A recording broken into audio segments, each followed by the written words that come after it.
Today I'm speaking on a very powerful way to rewire the subconscious mind to heal your trauma based on neuroscience. Now, I help people with trauma healing, and there's one thing I know to be true.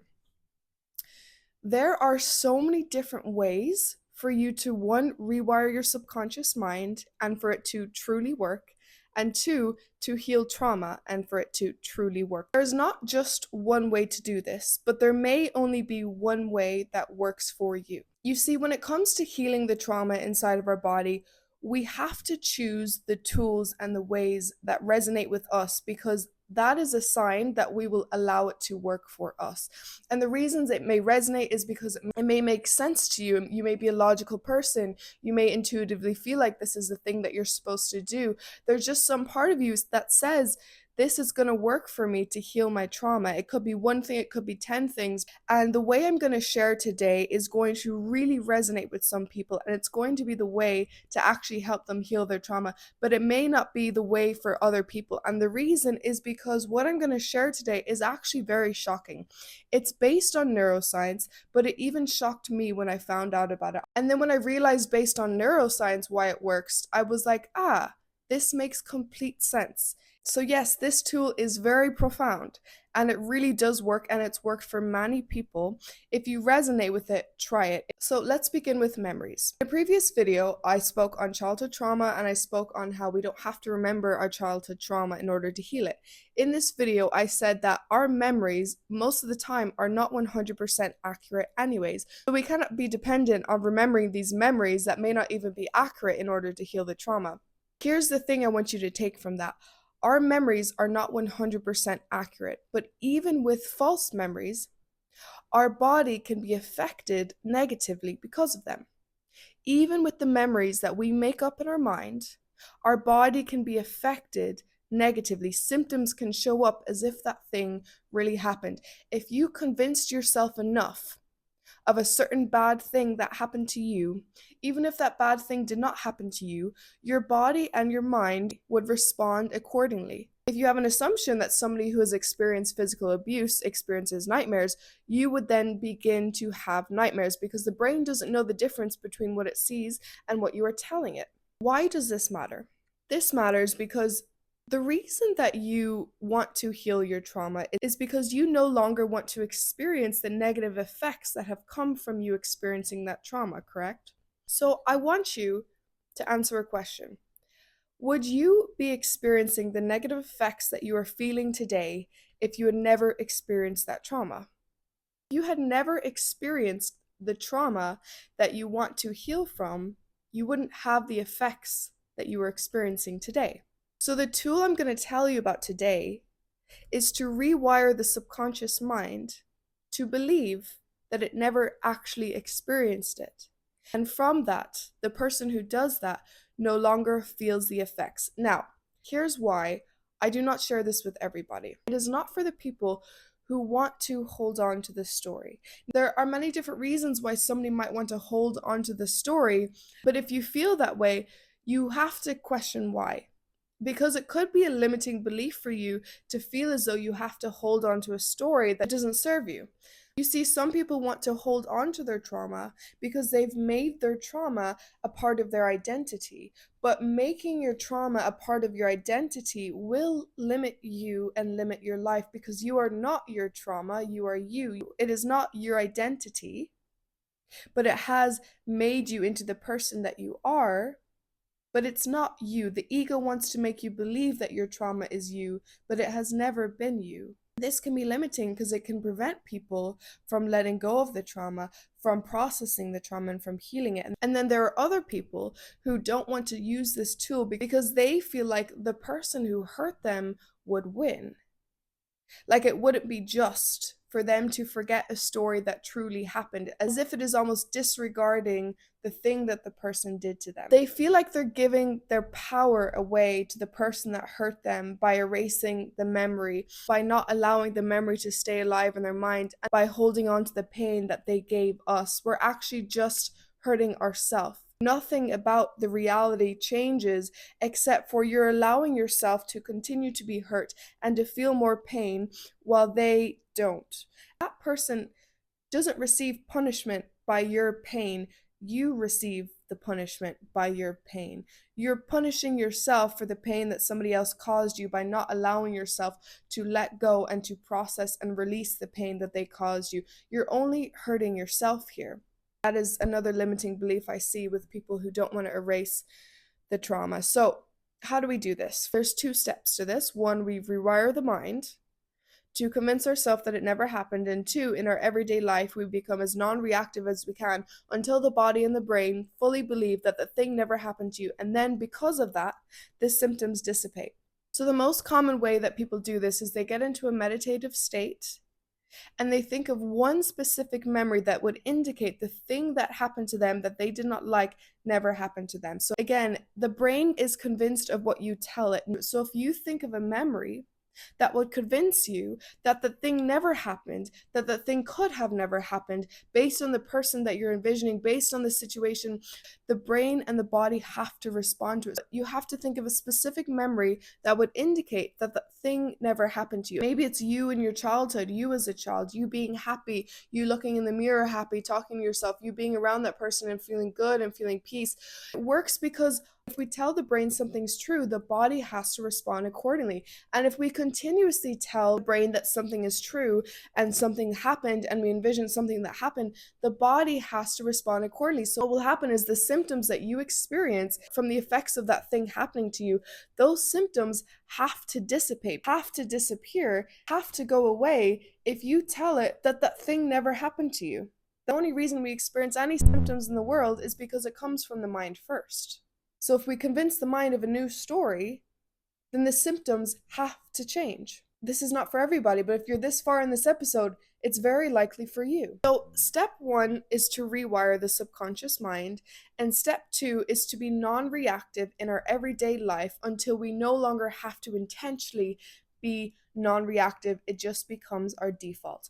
Now, when it comes to rewiring the subconscious mind, there are a lot of ways to do this. And anybody who says there's only one way doesn't maybe realize or hasn't experienced the fact that there's many ways to rewire the subconscious mind, or B, they're just trying to convince you of something based on their services. So yes, there are many ways to rewire the subconscious mind. You just have to choose the way that resonates with you, the way that you logically think would work for you, and even the way that just seems easiest to you. So the first way is through repetition. What this would look like is you think from the perspective of somebody who didn't experience the thing that you experienced, but you think about it on repeat. Repeat, repeat, repeat. So I had a beautiful childhood. I love my childhood so much. I love that these things happened to me. I love that I was so cared for. I love that I was always confident. I love that I was always secure. I love that these beautiful things happened to me.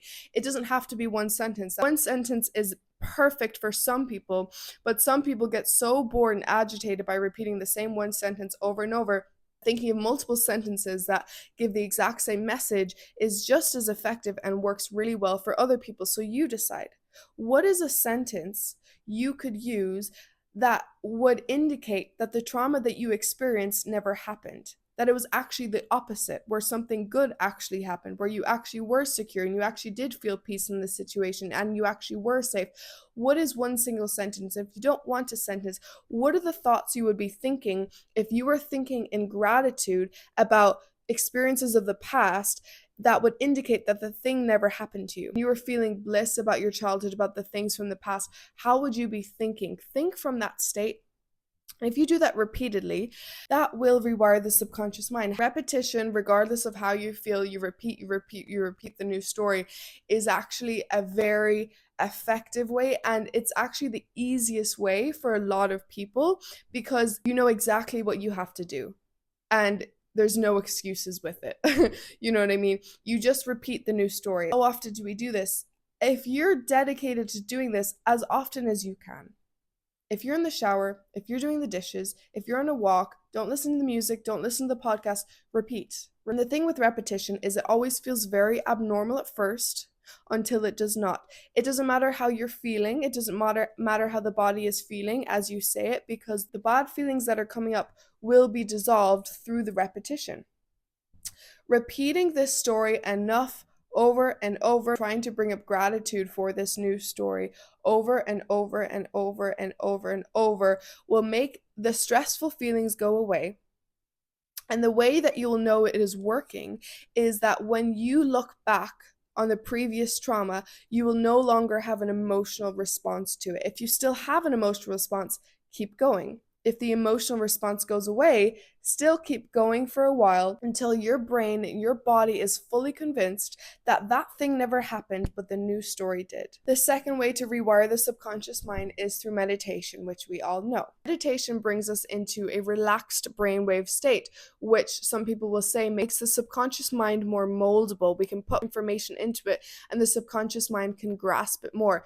This is the same with repetition. Repetition doesn't necessarily get you into that theta brainwave state or the delta brainwave state, but it still brings you to a state where your subconscious mind is grasping it because you are repeating so much. So with meditation, when we get into a meditative state, that relaxed state, and we tell the new story to ourselves, then with enough time and with enough persistence of continuing your meditation every day, twice a day, 20 minutes, 30 minutes, when we do that enough, the brain and the body will be convinced of this new story. So meditation, that's pretty straightforward.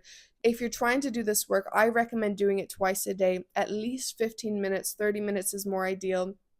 If you want to go a few hours, beautiful. So what are we thinking in this meditation session? We are thinking about the new story. We're thinking about the beautiful things that would have happened if that thing didn't happen, the beautiful things that could have happened if that trauma didn't happen. About your responses, you can imagine yourself being happy. Imagine yourself again looking in that mirror. Maybe you in the exact same situation where the trauma happened, in the same room, in the same place, but instead of feeling stress and anxiety, you try to bring up the feelings of peace and of bliss and of safety. And this will convince your brain that the thing never happened, but the new story did. The third way is through EFT tapping. EFT is a form of Chinese medicine. I'm an EFT practitioner because I love it and I know it works, and it's worked on so many people. And EFT is a form of rewiring the subconscious mind. We tap on the meridian points of the body and we speak in a specific way, in a certain sequence. It helps us process trauma, it helps us emotionally process, and it also helps us convince ourselves of new stories. So if we do EFT tapping, but instead of making the intro the negative part where we're trying to process the pain, so we're speaking on the pain, we are just talking about the new story over and over and over as we do the EFT tapping session on ourselves or with somebody else who's leading the session. We are speaking on the new story with conviction that the new story is true, that the new story truly happened. And doing this enough will convince you and will make those symptoms go away and will actually create beautiful symptoms. All of these things, yes, they'll make the bad symptoms go away, but they can make beautiful symptoms come, such as energy, such as feeling more joy in your everyday life, such as better relationships, etc. So beautiful things can happen when we convince our brain and our body that the trauma didn't happen, but something beautiful happened instead. So all of those options are options that you can use for step one to rewire the subconscious mind, to convince your brain and your body that the thing never happened, okay? And again, we do this until we are able to look back on the time period where that painful thing happened to us or continuously happen to us, and we no longer have a negative emotional response, but we actually have the response as if the news story were true. And when that happens, you still continue until you feel like it's no longer necessary, until you feel like the symptoms have gone away and you feel more peace and you feel like you are actually living as the person who never experienced the trauma. And step two is what we need to do in our everyday life when we are not working on rewiring the subconscious mind. What we're doing is we're becoming non-reactive to everything and anything that could tell you that the trauma was true. So the memories that come up, we try our best to be as non-reactive as we can, and we tell ourselves, that's not true, the new story is true. The new story is true. The new story is true. You think of the new story. And even if you're doing the meditation or the EFT session, repetition does dissolve disbelief. If you feel like in those moments, okay, I can't tap right now or I can't meditate, repeat the new story. This was true. I felt bliss. I felt calm. I had a beautiful childhood. These things happened to me. Beautiful things happened to me. You repeat it. Even if you're not using that as your method, this can really help dissolve that pain. And over, you snap out of it. No, this was true. No, this was true. Something shows up outside of you that reminds you of the trauma. That doesn't relate to me. That didn't happen to me. This is the new story. This is true. This is what happened to me. Each and every time you block it, Think of it as if you're in a fighting match. You block it, you shield yourself every time. No, this was true. No, this was true. You become non-reactive to the things that could indicate that you experienced the trauma. And if you do slip up, if you do react, you're human, it's okay. But remember, what is the goal here? The goal is for you to no longer feel the effects of it. How bad do you want that? Okay, remind yourself of the life that you want to live, that you no longer want to live these effects, that it was not fair that you had to experience them in the first place, so you get to live your life now without them. So knowing that, do your best to block it, to persist in this new story. So the more non-reactive you can be, the faster the results will be. The faster the results will be for you. Okay, there's no timeline, there's no X amount of time it needs to be for you. Results will come in faster based on your dedication to this and based on how reactive you are to the thinking and to the things around you that remind you of the past trauma. The more non-reactive you are, the faster the results will be. If you want help with this, if you need a little extra motivation to do this, I offer one-on-one voice note coaching and Zoom call coaching that can be booked down below in the description and in the link in the comment section below. And if not, I thank you guys for watching and I'll see you guys next time.